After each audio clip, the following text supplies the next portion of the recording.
Pada video kali ini, kita akan ngebahas tentang dimension dan metrik dalam Google Analytics. Dua hal ini sangat penting dalam pembacaan Google Analytics karena semua data Google Analytics pasti disajikan dalam dimension dan metrik. Oke, tanpa berlama-lama, mari kita langsung bahas semuanya dalam video kali ini.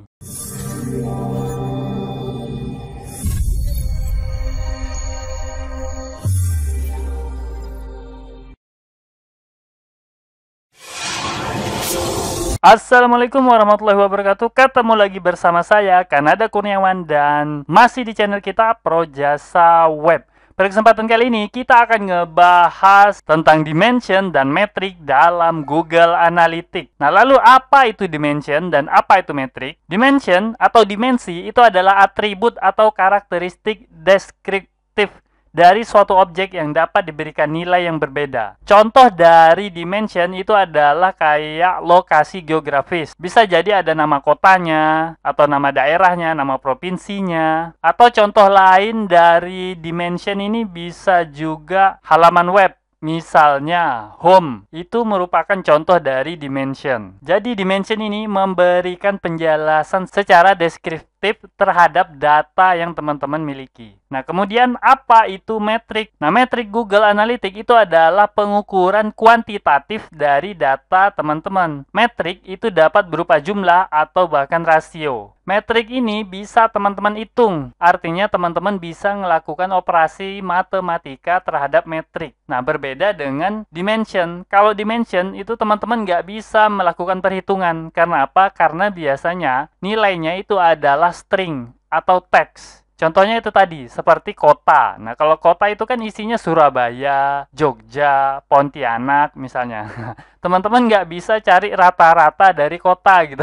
Yang bisa teman-teman lakukan mungkin yang paling banyak muncul aja. Nah, itu bisa. Tapi kalau dirata-ratain itu nggak bisa. Nah, oke, sampai di sini kita udah ngerti ya apa itu metrik dan apa itu dimension. Nah, berikut ini adalah contohnya. Misalnya pada traffic itu ada dimensionnya seperti referral path, full referral, kemudian source, ada medium, ada keyword, ada social network, dan lain sebagainya. Nah, gimana kalau metrik? Ini dia contohnya. Metrik itu bisa sessions, bisa bounce rate, bisa session duration, average session duration, dan lain sebagainya. Nah, sekarang kita langsung coba buka Google Analytics ya. Nah, ini tampilan Google Analytics.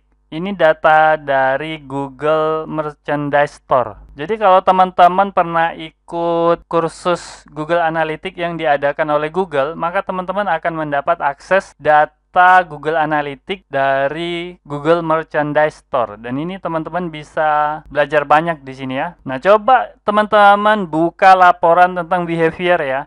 Kemudian buka site content, kemudian all page. Nah, di sini teman-teman bisa lihat bahwa pada bagian paling kiri itu pastilah dimension. Pada contoh kali ini page. Nah, ini page, ini dimensionnya. Nah, nilainya itu ada home, ada basket, HTML, ada store, HTML.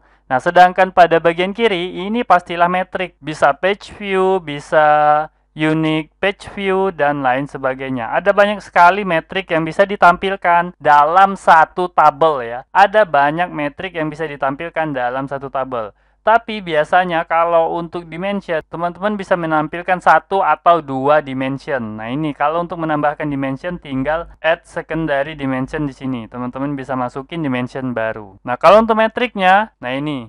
Semuanya ini metrik ya. Ada 4 metrik yang bisa ditampilkan. Mulai dari page view, unique page view, average time on page, dan interest. Nah, ini contoh dari metrik dan dimension.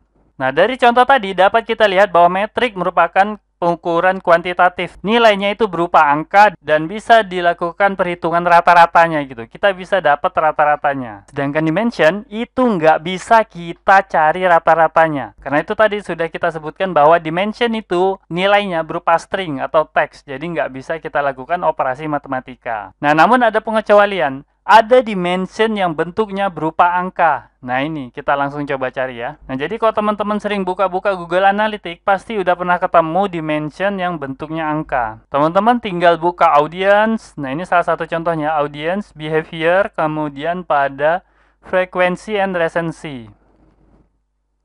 Nah, ini teman-teman akan menemukan sebuah dimension yang bernama count of session. Nah, ini teman-teman bisa lihat ya, bentuknya itu angka, ada 1, 2, 3, 4. Sessionnya itu juga ada angka juga gitu kan. Ini 35.642. Nah, apa maksudnya? Nah, ternyata pada dimension count of session ini juga ternyata bukan betul-betul angka, tapi juga berupa teks atau hanya label gitu ya. Karena apa? Karena count of session ini maksudnya adalah session keberapa gitu ya. Sesi keberapa dari kunjungan tersebut. Jadi kalau teman-teman melakukan sekali kunjungan pada website, maka kunjungan pertama itu disebut kunjungan 1. Kalau teman-teman dalam satu session itu melakukan 5 kali kunjungan, maka data teman-teman itu akan masuk ke nomor 1, 2, 3, 4, dan 5. Nah, akan ada double data itu ya. Ada duplikat data. Nah, inilah yang harus teman-teman pahami. Jadi, seluruh dimension dan metrik itu harus teman-teman ketahui artinya apa. Jangan sampai sekedar baca doang, lalu menyimpulkan sendiri apa artinya. Nah, ini bisa terjadi kesalahan. Nah, kalau teman-teman baca sampai bawah, ini bakal aneh banget gitu kan. Nah, ada yang 5, 6, 7, 8. Nah, kemudian di atas 8 itu adalah kunjungan ke 9 sampai 14. Kemudian kunjungan 15 sampai 25 dan seterusnya. Nah, itu kan aneh banget kalau teman-teman sampai mencari rata-ratanya gitu kan.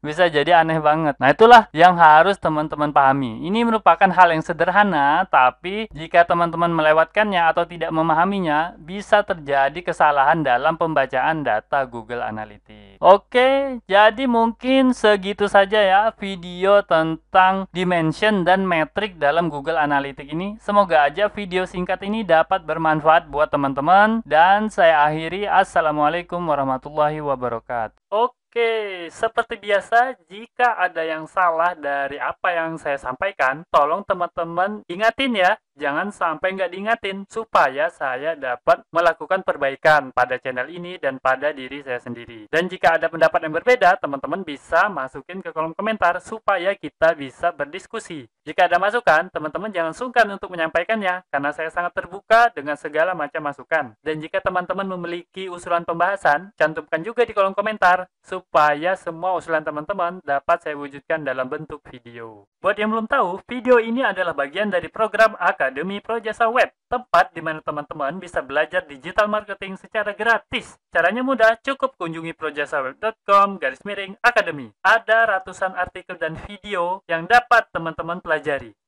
Jika ada pertanyaan mengenai materi, teman-teman tinggal hubungi saya melalui email info@projasaweb.com. Gratis tanpa biaya apapun. Harapannya dengan program ini semakin banyak orang yang memahami digital marketing. Saya percaya jika semakin banyak orang yang paham digital marketing, maka ekonomi kita juga akan semakin baik. Yuk dukung program ini dengan cara subscribe dan share video ini, serta mengunjungi Projasa Web Academy.